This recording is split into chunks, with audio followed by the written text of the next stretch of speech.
రైతుల పట్ల కపట ప్రేమ చూపుతూ కాంగ్రెస్ ప్రభుత్వం కాలం గడుపుతోందని దుబాక ఎమ్మెల్యే కొత్త ప్రభాకర్ రెడ్డి విమర్శించారు. బీఆర్ఎస్ ప్రభుత్వ హయాంలో ప్రాజెక్టుల నిర్మాణాలు చేస్తే కనీసం కాలువలు తవ్వించే సోయి కూడా రాష్ట్ర ప్రభుత్వానికి లేకుండా పోయిందన్నారు.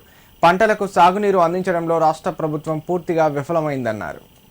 సిద్దిపేట జిల్లా రాయపూల్ మండలం Manthur Mallanna Sagar package 13D canal నుండి వెళ్తున్న గోదావరి జలాలకు రాష్ట్ర ఎస్సీ/ఎస్టీ కమిషన్ చైర్మన్ బక్కి వెంకటయ్యతో కలిసి ఎమ్మెల్యే కొత్త ప్రభాకర్ రెడ్డి పూజలు నిర్వహించారు. ఈ సందర్భంగా ఆయన మాట్లాడారు.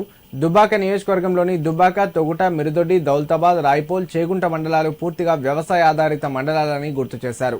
మాజీ ముఖ్యమంత్రి కేసీఆర్ అప్పుడు మల్లన్న సాగర్, రంగనాయక సాగర్, కొండపోచమ్మ ప్రాజెక్టులను నిర్మాణం చేయడంతో ఇక్కడి రైతాంగం ఎంతగానో సంతోషం వ్యక్తం చేశారన్నారు. కాంగ్రెస్ ప్రభుత్వం అధికారంలోకి వచ్చి 2.5 సంవత్సరాలు గడుస్తున్నప్పటికీ ఒక్క కాలువను సైతం తవ్వించలేదని విమర్శించారు. ఇప్పటికైనా ముఖ్యమంత్రి రేవంత్ రెడ్డి దుబ్బాక నియోజకవర్గంపై ప్రత్యేక దృష్టి సారించి ప్రాజెక్టుల ద్వారా రైతులకు సాగునీరు అందేలా చూడాలని డిమాండ్ చేశారు. ఇటు కొండపోచమ్మ, మల్లన్న సాగర్ ద్వారా ఆధారపడ్డ ఈ ప్రాంతం మరి అన్ని కాలువలు కూడా కంప్లీట్ చేసిండప్పుడు అప్పుడు ముఖ్యమంత్రి కేసీఆర్ గారు కనీసం ఆ కాలువలకు మరి చెరువు నింపుకుందామంటే పూడికే కూడా తీయలేదు.